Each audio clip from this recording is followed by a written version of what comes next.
Ladies and gentlemen.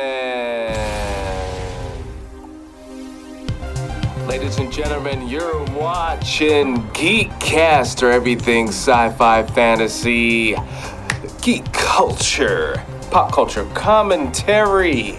I'm Michael, and today we got the one and only Dayveonne, Bussey, the magical hands of Zendor. Spirit hands.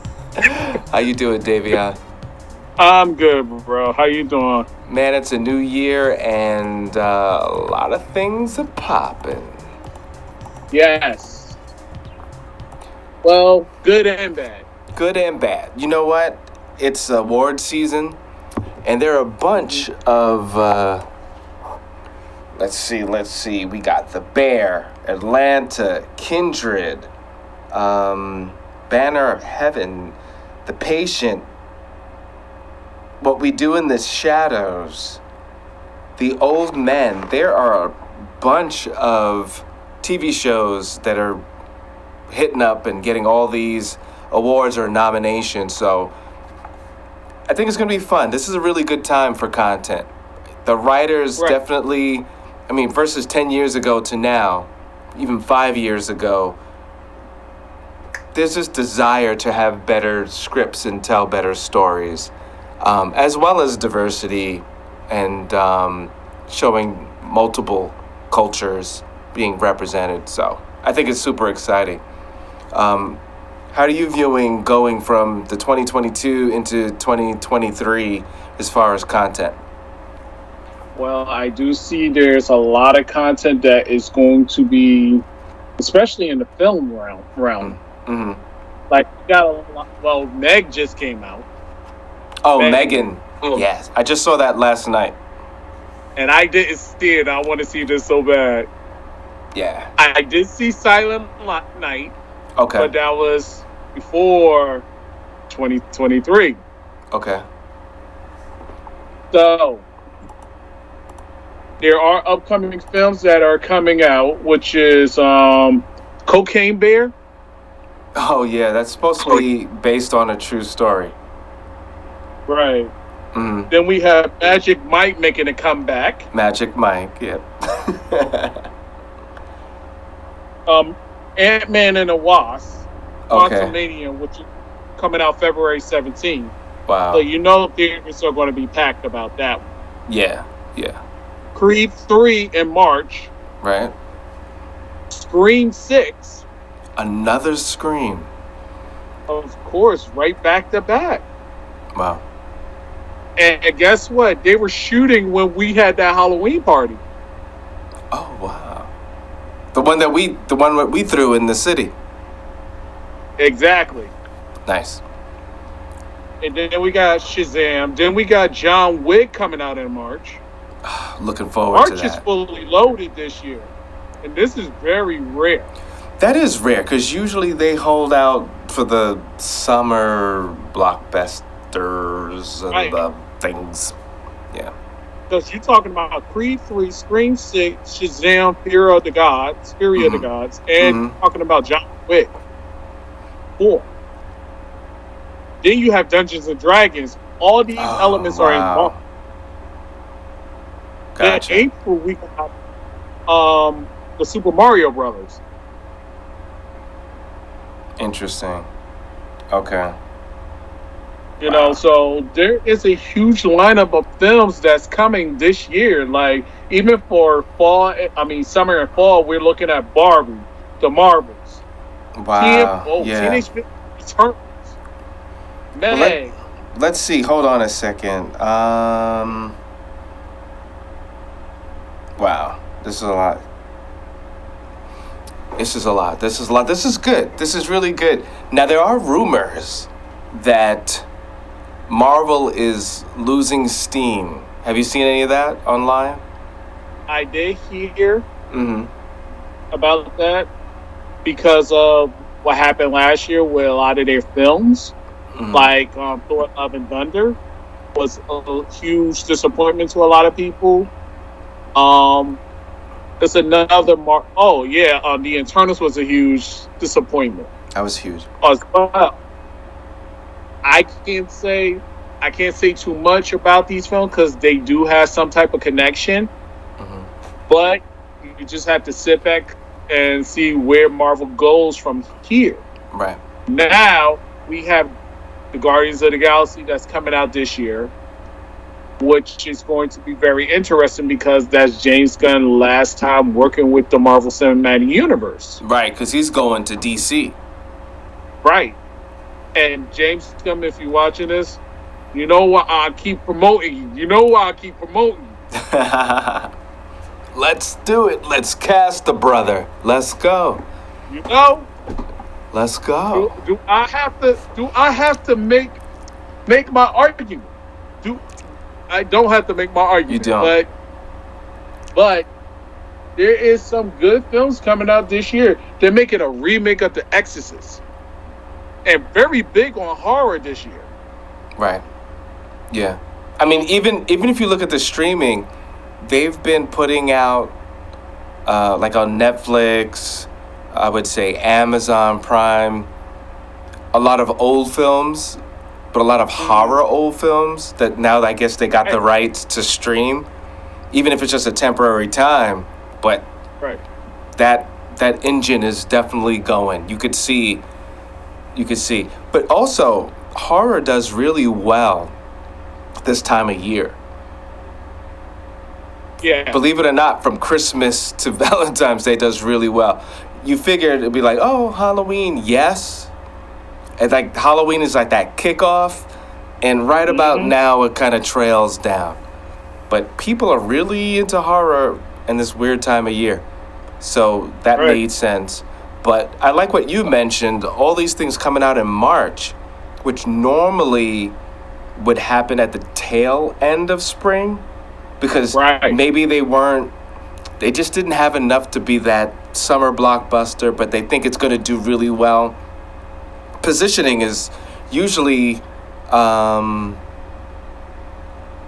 really paramount with these films. There's a couple of films I don't want to mention, I don't want to talk bad about the films, but there's a couple of films that are out now and they're doing well, and they're only doing well because it's not that much out to compete against. So maybe there's something to that. But you did mention Megan, and I would have to say, first of all, a sister wrote that, so I had to see it. I had to support.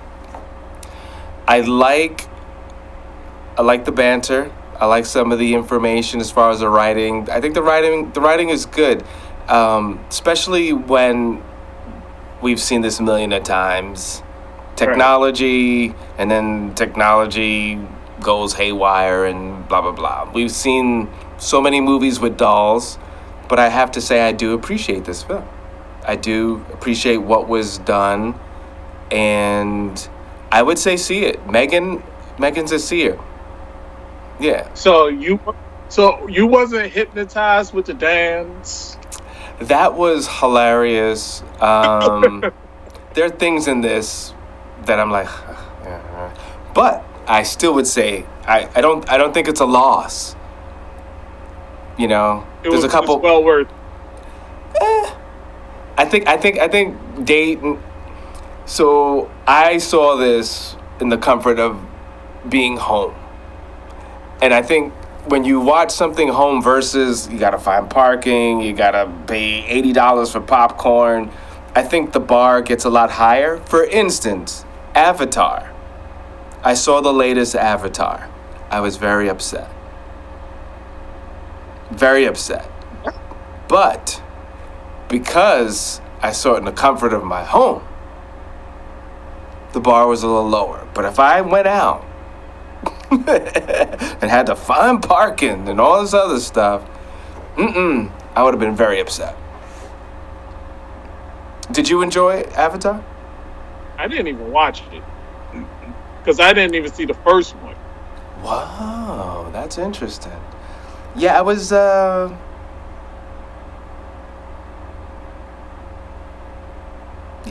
And it's nothing against James Cameron. It's just that it just reminds me of humans.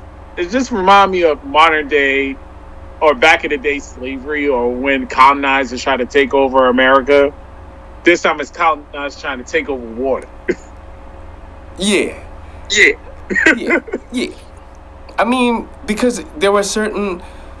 So, for instance, one of the main lines that was said 50 million times, I gotta save my family. I gotta do the best for my family, so I'm gonna run. We're gonna run. You know, and the wife is like, come on, have some balls. Fight for your family. We gotta make a stand. How many times are you gonna say the same thing over and over again? Right. So, this is where it was like, come on, man. Come on.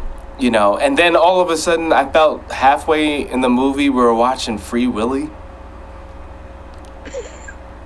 It just was like... Oh, God. Don't bring up Free Willy, because now I remember that kid going right there on the water boardwalk, and he's like... Yeah. So... Willy. Oh, man. If you saw it in 3D, I'm sure that must have been visually beautiful. Just how I saw it was none of that, and I could see that this is visually beautiful. But with special effects and everything, I don't think if you're into tech stuff and you're a filmmaker, you're looking at all those things. But for the most part, people just want to enjoy a news story. Exactly. And take you somewhere and bring you back. I mean, I was watching it just like, all right, there's the plot twist. Yep, he's gonna die. Yep, saw that coming. Yep. You know, it's too much of that for me. Like Michael is that guy, when you sit in the theater, he's basically spoiling it. Like, just to let you know. Yep. You see that red herring? Yeah. This is what they're gonna do. And you're like, yep. Spoil it for called it. Now, I will say the movie I was kind of shocked to see, and it was very good, was Violent Night. Violent Night was interesting. It was different. And yes, I think that was a better film than Avatar. And they didn't spend as much money. They didn't make a specific camera for it. Right. And to be honest with you, it reminds you of Home Alone meets Die Hard with a little sprinkle of Christmas spirit. Yeah, a little sprinkle of Christmas spirit. Just a pinch. And Die Hard. For that film, I'm wearing this because you know what? That brings a warmness in my heart, that film. And not only that, and it was gruesome too. Mortal Kombat 12, Santa Claus is going to be DLC. Yeah. Nice. He got to be DLC. Yeah, Yeah, it was cool. So, I mean, that's that for that. So, there was an interesting surprise random film. I heard nothing about this. Saw the trailer. You could pretty much... All right, this is where they're going with it. But it was an interesting ride. And it shows you how you could take one location, or technically it was like 2 locations, and do a whole film and let it rock. It's called In the Tall Grass. And that's where the movie takes place, in tall grass. Actually, it was 3 locations. 3 locations. Here's another movie I saw. Oh, wait. Before you go into that, the reason why I say you should check this out, because there was suspense, there was gore. You wouldn't think of tall grass being scary, and boom, I think they did a good job in telling that story. It's a little weird.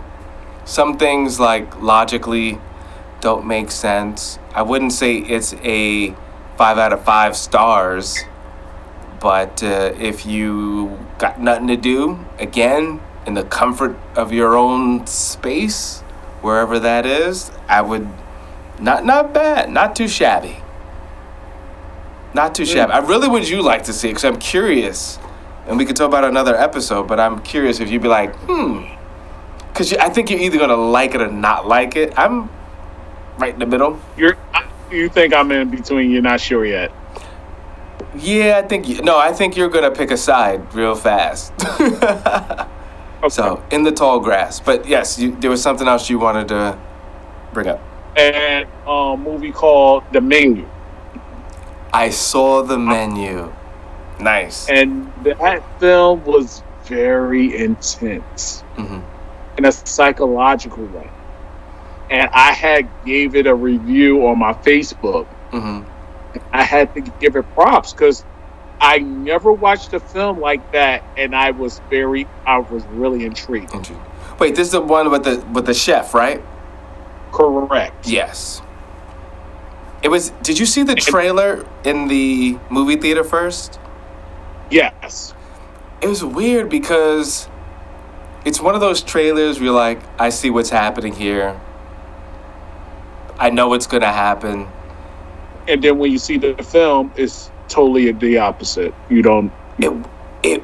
Well, for me, it wasn't totally opposite, but I was still intrigued, and that's kind of cool when a trailer can kind of like this is what's happening, but you're still intrigued. You did a good job. Right. You did a good job. And so far, Anna, what's her name? Anna Taylor. It's a list of actors I had. The actress that played in the film was phenomenal. Oh, they were all great. Yeah, John Leguizamo was freak on that film and was Violent Night. Oh my God, he did a heck of a job. You know he was making money that year. Oh yeah, back to back, and doing his own stuff back to back. Yeah. How are we on time? Yeah. So he did a great job. He's great. I'm looking forward to him doing another stand-up, though. Have you ever seen him do his stand-up comedy? Yes. He's hilarious. Oh, man. See, that's how hilarious he dropped his phone. I dropped my phone. That's how hilarious. That's how hilarious that he is. And he came to New York Comic Con a couple of times. Times. Yeah, and I had him autograph my Spawn figure. Yo, he's a great guy. Great to talk to. He's down to earth. I say support John Leguizamo. Like, he's one of those actors that he's very open to letting you talk to him and stuff. Yeah, he's cool. Let's go into other films. For the summer fall releases, I'm ashamed to say this other film that's on the list. If you collect these dolls, you should go see this movie, I guess. Don't tell me Funko Pop film? No. Barbie? Yes, it's Barbie. Barbie. So yeah, Barbie is number one. Is it rated for kids? Is it a kids film? Yeah. Okay. Yes. Oh, they're gonna make it kill him. Yeah. They make it kill him. They're gonna make it kill him, but not my cup of tea. The Marvels, of course, you gotta watch all the Marvels films, so it's automatically gonna be. They got Teenage Mutant Ninja Turtles Mutant Mayhem. Live action?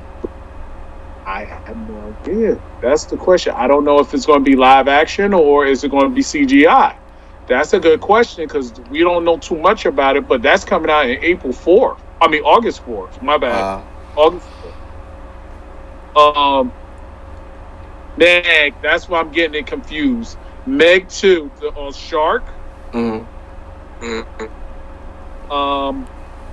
Disney, another haunted house. Haunted Mansion, I mean. So they're redoing what Eddie Murphy original one was. This one I was shocked that they're making a movie of, and it's based off a video game. Not another Doom, is it? No, Jesus Christ, no. Please, God. Jesus Christ. Gran Turismo. Grand Theft Auto? No, Gran Turismo. The race car. I'm still waiting for Zelda, so I'm kind of. Well, I guess they're trying to get on that water on the bills because right now you got Sonic. Everybody's in competition with Sonic. Even the Sega company is making movies. The next project they're working on is Streets of Rage, and that's going to be rated R, either rated R or PG-13. And that was Streets of Rage was before Street Fighter. Correct. Well, Blue Beetle. now, I mean, I know it's huge with representation, stuff like that. Will it be huge, though? That's the question. Should I buy a Blue Beetle Funko Pop? Leave comments down below. Yeah. Because we saw what happened with Moonlight. Huh? We saw what happened with Moonlight. That was a bust. The series, what? Moonlight. Moon Knight. That was like, eh. No, that was a good series. The reaction wasn't too positive. It was kind of like right in the middle. But it was enough to get, I think it got a tomato, not a certified tomato. It was enough to get a tomato. So it was really good. And it was a huge line at New York Comic Con just to get that guy's autograph. Interesting. Well, I think I mean, I don't know. We'll see. And then you have the Equalizer 3. Okay. The Nun, which is another horror film. You know, I just was watching the first one today, so this is going to be The Nun 2? Correct. And then you have The Haunted and I keep getting this word wrong. Haunting and screw it, I'm skipping. The Expendables 4. That's not a horror film. Wow. Craven the Hunter. Okay. The Exorcist. They're remaking The Exorcist. Yeah, you mentioned that before. Do we need another one? I don't know, because this time they have, what's his name, playing the priest, another priest, The Apprentice, the guy that played the Candyman. Okay. Then you got Saw 10. Mm-hmm. Then you got Doom 2, Part 2. Okay. Then you got The Hunger Games. Okay. The Ballad of Songbird and the Snake. Wonka. Like Willy Wonka. Oh, yeah. It's like the prequel. Yeah. They're doing another color purple? Are you serious? Why? Then they're doing the Ghostbusters Afterlife sequel. Aquaman and the Lost Kingdom. Disappointment Boulevard. Luther, Heart of Stone, Havoc. Beverly Hills Cop, Axel Foley. Wow. Spy Kids Armageddon for those who are Spy Kid fans. Right. Red One, Killer of the Flower Moon. And one last film I'm going to drop, Winnie the Pooh, Blood and Honey. Okay. Blood and That's Honey. That's a horror film. Wow. So these are the lineups, and it could be some that's going to be added to the list very soon, or probably going to come up. Okay. Check these out if you have an interest. Go right ahead, see those films. I know March is going to be a huge lineup. I was not expecting March to be that fully loaded. Gotcha. Happy New Year. Yeah. Turn your camera.